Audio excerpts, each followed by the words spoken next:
उसको वायरल कर दिया कि पेपर लीक हो गया, पेपर लीक हो गया। अरे पेपर लीक तब होता है जब वो अगर 11 बजे परीक्षा हो रही है तो सवेरे 9 बजे हो जाता। 100 से भी अधिक नकल माफियाओं पर हमने कार्रवाई की है और उनको जेल की सलाखों के पीछे भेजा है। उत्तराखंड का भविष्य बिकाऊ नहीं है, युवाओं का हक हम किसी भी कीमत पर लूटने नहीं देंगे। और वो एक समय था कि जब नौकरियां ऐसे योग्यता, क्षमता, प्रतिभा से नहीं मिलती थी बल्कि पहचान और पहुंच से मिलती थी।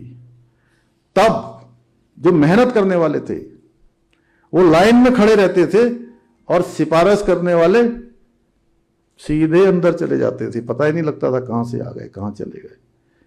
और पिछली सरकारों में ये भर्ती परीक्षाएं भ्रष्टाचार, भाई भतीजावाद और नकल माफियाओं के कब्जे में थी और उन पर कोई कार्रवाई नहीं होती थी। बार बार पेपर लीक होता था, बार बार परीक्षाएं निरस्त होती थी, लेकिन एक पर भी कार्रवाई नहीं होती। हमारी सरकार में इस समय 100 से भी अधिक नकल माफियाओं पर हमने कार्रवाई की है और उनको जेल की सलाखों के पीछे भेजा है। और छोटा बड़ा देखकर कोई कार्रवाई नहीं करी है। कोई जितना भी बड़ा हो, अगर वो किसी मामले में पाया गया, लिप्त पाया गया, संलिप्तता उसकी पाई गई है तो उसके खिलाफ हमने कार्रवाई की है। और पेपर लीक युवाओं के भविष्य पर डाका डालने का उस समय में, उनके समय में माध्यम बन चुका था। लेकिन हमने स्पष्ट कहा है कि उत्तराखंड का भविष्य बिकाऊ नहीं है, युवाओं का हक हम किसी भी कीमत पर लूटने नहीं देंगे, किसी भी कीमत पर उनके साथ अन्याय नहीं होने देंगे। और इसीलिए हमने नकल का कानून लागू किया और सख्त नकल का कानून। ये नकल का कानून केवल उत्तराखंड में नहीं, आज पूरे देश के लिए उदाहरण बन चुका है।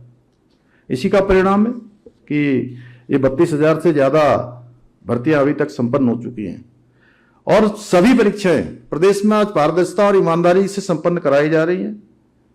अब नौकरी नकल से नहीं बल्कि प्रतिभा से मिल रही है। अब सिस्टम्स में सेटिंग से काम नहीं होता है, बल्कि अब सिलेक्शन का एक ही आधार होता है, वो होता है मेरिट। अब सारे काम मेरिट से होते हैं। मुझे प्रसन्नता है कि नकल विरोधी कानून लागू होने के बाद राज्य में एक भी परीक्षा का पेपर लीक नहीं हुआ। बीच में एक मामला आया था हरिद्वार का, उसके बारे में मैं अनेकों बार वक्तव्य दे चुका हूं, जिसमें हमारे बहुत सारे जो व्यवस्था विरोधी लोग थे उन्होंने कहा कि पेपर लीक हो गया, पेपर लीक हो गया। वो पेपर लीक का मामला नहीं था, मैं स्पष्ट करना चाहता हूं। वो एक सेंटर पर एक व्यक्ति ने पूरी तरह से अपनी प्लानिंग के तहत पूरी भर्ती परीक्षा को बदनाम करने के लिए उसके हाथ में पेपर आया 11 बजे और 11:35 पर उसने किसी तरह से कहीं मोबाइल छिपाया हुआ था कहीं नीचे, उसमें से एक पन्ने का फोटो खींच के अपनी बहन को भेज दिया। और बहन ने किसी आगे कोई असिस्टेंट प्रोफेसर थी उसको भेजा, असिस्टेंट प्रोफेसर ने किसी और को भेजा। और जब 2 बजे पेपर पूरा हुआ, टाइम पूरा हुआ, तो उसको वायरल कर दिया कि पेपर लीक हो गया, पेपर लीक हो गया।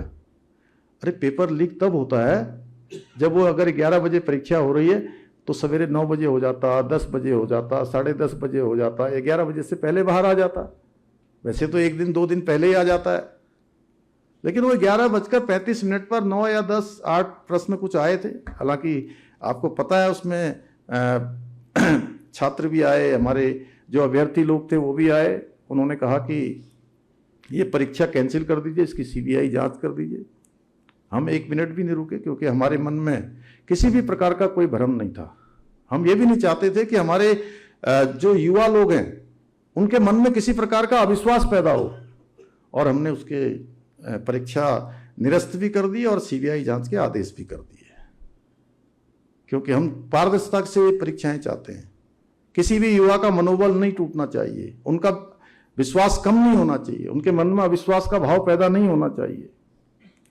लेकिन आज जब हमारे युवाओं को इतनी पारदर्शिता के आधार पर नौकरियां मिल रही हैं, तो युवाओं की ये सफलता उनको रास नहीं आती है।